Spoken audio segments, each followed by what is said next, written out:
पुत्र जन्म ले ली, 32 दांत मौजूद आंखी मुंदो में लड़का बना। आंखी मुंदो वो नजर डीट लग जाए 1 2 3 50 दो मेरी जल्दी से लड़का बन जाए। ये मान लो लड़का है, ये दे गोरा नारा लड़का जोरदार, ये दे ये लड़का मुड़ी, ये लड़का हाथ, ये दे ये लड़का गोड़ बाबा सूट पहिरे लड़का जोरदार गोरा नारा लड़का, ये दे है नी ये लड़का गोड़े, ये लड़का हाथ, लड़का मुड़ी जोरदार। त लड़का पैदा थे तो कर दांत रथे हैं, दूसरा जान पूछ तुम्हारा घर नहीं लड़का, अब सब घर तो लड़का है बाबा।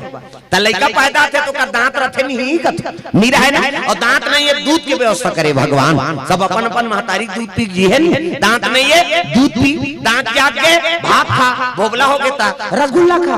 अब भोगला मार रसगुल्ला खाते बड़ा मारा नहीं जम गप ले डांट चुप मसक मत मुठिया और गोठिया बे सबो चासनी फेंका जो ही काला ठिकाना पर। दांत नहीं ये दूध पी, दांत जाके भात खा, भोगला हो गया रसगुल्ला खा। जोरदार गोरा नारा लड़का, प्रेम से बोल दुर्गा मैया की जय।